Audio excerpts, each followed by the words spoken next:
নমস্কার। সোনার সংসার থেকে আপনাদের নবদ আবার চলে এসেছে।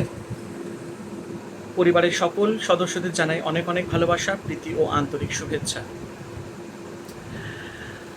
আমাদের চ্যানেলে আমরা বিভিন্ন রকম কন্টেন্ট দেখাই। বই পড়া, খাওয়া দাওয়া, ছবি আঁকা, গান করা, নাচ করা, নানান জায়গায় ঘোরাফেরা, তারপর আমাদের বাড়ির পুজো অনুষ্ঠান, সমস্ত কিছু মিলিয়ে মিশিয়ে আমাদের এই চ্যানেল বহু বছর ধরে চলছে, বহু দিন ধরে চলছে। আমরা যেমনি খুব ভালো সময়ও দেখেছি এবং দেখছি, এবং তার সাথে সাথে অনেক খারাপ সময়ও দেখেছি। স্ট্রাগল আমরা করেছি এবং এখনও করছি। বিভিন্ন রকমের কমেন্ট আমরা প্রত্যেক দিন পাই। কেউ আমাকে প্রশ্ন করে, আপনার স্ত্রীকে বাড়িতে কেন দেখা যায় না? কেউ প্রশ্ন করে, আপনার স্ত্রী কেন এতদিন ধরে তার বাপের বাড়িতে রয়েছে? কেউ প্রশ্ন করে বা কেউ কমেন্ট করে, এই সমস্ত কিছু না করে বাইরে বেরিয়ে একটু কাজকর্ম করুন। কেউ প্রশ্ন করে, এত ঠাকুরের ভক্তি তারপরেও মাছ মাংস খান কেন? কেউ প্রশ্ন করে, স্ত্রী এত মোটা কেন? কেউ প্রশ্ন করে, আপনিই কেন রান্না করেন? কেউ প্রশ্ন করে, কেন আপনাদের এখনো পর্যন্ত সন্তান হয়নি? বিভিন্ন রকম প্রশ্ন আমাদেরকে আমাদের কি বলবো, অনেক সিচুয়েশন বা অনেক প্রশ্নের আমাদের সম্মুখীন হতে হয়, তাই না? প্রথমত 10 মিনিটের বা 15 মিনিটের একটা ভিডিও থেকে কাউকে জাজ করা যায় না। আমি আছি মোবাইলের ভেতরে আর আপনারা আছেন মোবাইলের বাইরে। তো যারা মোবাইলের বাইরে আছে তাদের জন্যই আমরা মোবাইলের ভেতরে বসে ভিডিও করছি, কন্টেন্ট তৈরি করছি। এটা স্বাভাবিক। আমরা যেরকম ভিডিও দেখাই আর আপনাদের মনে যেরকম যেরকম ভাবনা, চিন্তা বা প্রশ্ন আসে, আপনারা সেইটা নিয়েই আমাদের কাছে প্রশ্ন করেন। এটাতে কোনো দোষ নেই এবং আমি কাউকে এর জন্য দায়ী করব না, কারণ ডেফিনেটলি আপনাদের অধিকার আছে প্রশ্ন করার। আপনাদের যেটা মনে হবে সেটা আপনারা অবশ্যই প্রশ্ন করবেন। তো দেখুন, সবচেয়ে বড় কথা আমি যেটা সবসময় মনে করি, যে সংসার হয় দুই স্বামী স্ত্রী মিলে, সংসার হয় একটা সম্পূর্ণ পরিবার মিলে, সংসার হয় যেখানে পরিবারের সদস্যরা একে অপরকে কোঅপারেট করছে, একে অপরকে সম্মান করছে।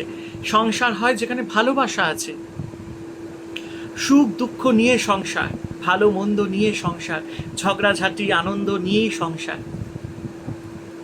এই পৃথিবীতে কোনো কিছুই চিরস্থায়ী নয়। আপনার জীবনে খুশি চিরস্থায়ী কোনোদিনও হবে না, আবার আপনার জীবনেও দুঃখ কোনোদিন চিরস্থায়ী হবে না। যেখানে দুঃখ আছে তারপরে সুখও আছে, এবং দুঃখের পর যখন সুখটা আসে সেটার একটা আলাদাই আনন্দ পাওয়া যায়। তো তাই জন্য আমার সংসারে আমি সবসময় চেষ্টা করি আমি এবং আমার স্ত্রী দুজনে কোঅপারেটিভ হয়ে একে অপরকে সাপোর্ট করে সংসারটাকে এগিয়ে নিয়ে যাওয়া। হতেই পারে আমার স্ত্রী খুব কম রান্না করে, আমি বেশি রান্না করি, কারণ আমি রান্না করতে ভালোবাসি। আমার স্ত্রী হতেই পারে তার রান্না অতটা করতে ভালো লাগে না, সে হয়তো খেতে খুব ভালোবাসে। কোন মানুষটা খেতে ভালোবাসে না? আমার স্ত্রীকে আমাকে তো কত কথা শুনতে হয়, গন্ডারের মতো খাচ্ছি, গরুর চামড়া, মোটকা মুটকি। কিন্তু আমাদের কোনোদিনও এইসব কমেন্ট গায়ে লাগেনি। কেন জানেন? কারণ আমরা জানি আমরা কি করছি, কি দেখাচ্ছি, এবং আমরা নিজেরা কেমন। যাদের এরকম কমেন্ট করার হবে তারা অবশ্যই কমেন্ট করবে, কারণ আমরা কোনোদিনও কারো স্বভাব চরিত্র পাল্টাতে পারবো না, এবং আমরাই পারি আমাদের নিজেদের স্বভাব চরিত্রকে পাল্টাতে, যদি আমরা ঠিক পথে চলি। আজ অনেক দিন হলো মনীষা ভিডিও দিতে পারছে না। অবশ্যই নিশ্চয়ই কোনো কারণ আছে, আমি আগেও বলেছিলাম ও একটু অসুস্থ আছে, এখন অনেক ভালো আছে, আজকে বাপের বাড়িতে গেছে। একটা মেয়ে যখন বিয়ে করে তার শ্বশুর বাড়িতে যায়, এটা সবসময় মনে রাখবেন, সে তার সমস্ত কিছু ছেড়ে দিয়ে চলে যাচ্ছে, তার ভাই বোন, বাবা মা, মাসি পিসি সব কিছু। কারণ বিয়ের পর তাকে একটা অন্য পরিবারে চলে যেতে হবে, এবং সেই পরিবারটাই তখন তার নিজের পরিবার হবে। কারণ সেই মেয়েটি সেই পরিবারে গিয়ে সংসার করবে, সবাইকে আপন করে নেবে, সেখানকার আচার আচরণগুলোকে তাকে মেনে নিতে হবে, তাদের মতন করে চলতে হবে, এবং সারাটা জীবন তাকে সেই পরিবারের হয়ে থাকতে হবে। এইটা হচ্ছে মেয়েদের জীবন। কিন্তু আমি মনে করি যখন একটা মেয়ে সংসার ছেড়ে যখন একটি অন্য পরিবারে এন্ট্রি করছে, তারও কিন্তু অধিকার আছে নিজের মতন করে বাঁচবার, তারও কিন্তু অধিকার আছে নিজের মতন করে নিজের জীবনটাকে তার স্বামী, সন্তান, তার শ্বশুর, শাশুড়ি, ননদ, যা, ভাসুর, দেওর সবাইকে নিয়ে এগিয়ে যেতে। সব সংসারে আবার সুখ দেখা যায় না। আবার অনেক সংসার আছে যেখানে প্রত্যেক দিন মারামারি কাটাকাটি। আবার অনেক সংসার আছে যেখানে সবাই আনন্দে মেতে রয়েছে, সেখানেও দুঃখ আছে, সেখানেও কষ্ট আছে, কিন্তু সবাই একসাথে রয়েছে। আমাদের এই জগৎটা ভালো মন্দ নিয়ে, আমাদের এই জগৎটা ভালো মন্দ নিয়ে, যেখানে মন্দ মানুষও আছে, ঠিক তার পাশেও কিছু ভালো মানুষও আছে। তাই আমাদেরকে ভাবনা চিন্তা করতে হবে আমরা কাদের সাথে থাকব, আমরা কাদের সাথে চলব, আমরা এই পৃথিবীতে এসেছি কেন, আমাদের উদ্দেশ্যটা কি, তাই না? আমরা এই পৃথিবীতে এসেছি একমাত্র ঈশ্বরের জন্য। ঈশ্বর আমাদেরকে পৃথিবীতে এনেছেন। আমাদের অনেক কাজকর্ম আছে, সেগুলো কমপ্লিট করতে হবে, তারপর একটা সময়, নির্দিষ্ট সময় আসবে, আমরা চলে যাব।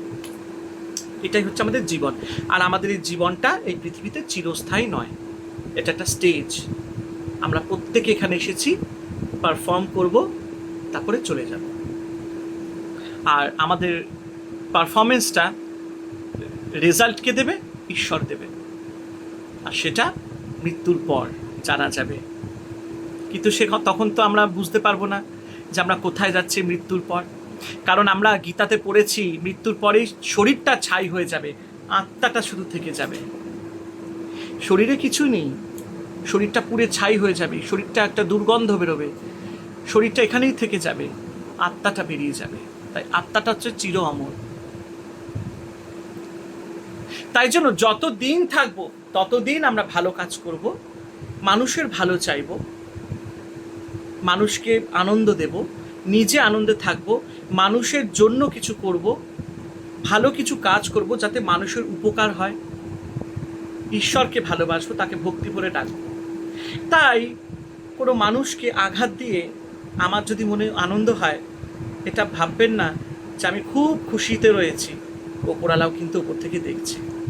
তাই জন্য আমরা স্বামী স্ত্রী যখনই ভিডিও করি, আমরা একদম একদম মানে কি বলবো, নির্দ্বিধায়, মানে একদম এইসব চিন্তা বাদ দিয়ে দিই। কে কি বললো দেখার দরকার নেই, আমরা জানি আমরা কি। আমার যদি রান্না করতে ইচ্ছে করে আমি রান্না করব, আমার যদি মাছ মাংস খেতে ইচ্ছে করে আমি খাবো। প্রত্যেকটা বাড়িতেই তো মায়েরা, মাসিরা পুজো আশ্রা করে, তাই না? তারাও কিন্তু পুজোর পর সেই যখন মেশোরা, মামারা, বাবারা সব মাছ মাংস নিয়ে আসে, তারাই কিন্তু কেটে সবার জন্য রান্না করছে, আবার নিজেরাও খাচ্ছে। তাই আমি মনে করি খাবার সাথে ঠাকুরের ভক্তি শ্রদ্ধাটাকে মিলিয়ে দেওয়া উচিত নয়। এটা যার যার ব্যাপার। দেখো, স্বাস্থ্য অনুযায়ী তো অবশ্যই আমাদের নিরামিষ ভোজী হওয়া দরকার, তাই না? এটা তো একদম ঠিক, এতে শরীরও ভালো থাকে। কিন্তু এখন কারোর শরীর যদি হ্যাবিচুয়েটেড হয় ছোটোবেলার থেকে ননভেজ খাবার, সেটা তো তার ওপর। আমি যদি তাকে বলি যে তুমি ননভেজ খাবে না, তুমি ঠাকুর পুজো দিচ্ছ, এক্ষুনি বন্ধ করো, সে কিন্তু বন্ধ করতে পারবে না। অনেকে আছে চেষ্টা করে, অনেক সময় লাগে বন্ধ করতে, বন্ধ করে দেয় আর খায় না। আবার অনেক আছে পারেই না।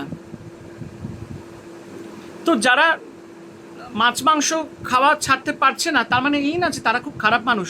অনেকে আছে যারা মাছ মাংস খাচ্ছে, কিন্তু অথচ তারা কিন্তু ভগবানকে খুব মানে, তাকে খুব শ্রদ্ধা করে, তারা শো অফ করে না ভগবানকে নিয়ে। তো ভক্তি, শ্রদ্ধা, খাওয়া দাওয়া যার যার, এখানে কেউ কাউকে আটকে রাখেনি, তাই না? তো এই হচ্ছে ব্যাপার। আমরা যখন কাউকে কমেন্ট করি, তো আমরা সেই জন্য ভাবি না যে আমরা কাকে কি বলছি, আমরা যেটা দেখি সেভাবেই আমরা কমেন্ট করে দিই। তার জন্য আমাদের কোনো রাগ নেই। এবং তার জন্য আমি প্রত্যেকদিন কোনো কৈফিয়তও দেবো না, কারণ আমি জানি আমি কেমন। বহুদিন পর কিছু বলতে ইচ্ছে করছিল, তাই ভাবছিলাম মনীষা তখন ভিডিও দিতে পারছে না, তাই জন্য আমি আমার কিছু মনের কথা যেগুলো আমার মনে রয়েছে সেগুলো একটু আপনাদের সাথে শেয়ার করি। ভিডিওটা যদি ভালো লেগে থাকে অবশ্যই লাইক কমেন্ট শেয়ার করবেন, সোনার সংসারকে ভালোবাসা দেবেন এবং চ্যানেলটিকে সাবস্ক্রাইব করে দেবেন এবং বেল আইকনটি প্রেস করে নোটিফিকেশানগুলো যাতে পান সেটাই আপনারা করবেন, যেটা আমাদের করণীয়, মানে বেল আইকনটা প্রেস করে দেবেন সোনার সংসারে। সবাই ভালো থাকবেন, আনন্দে থাকবেন আর আপনাদের এই সোনার সংসারকে ভালোবাসা দিতে থাকবেন।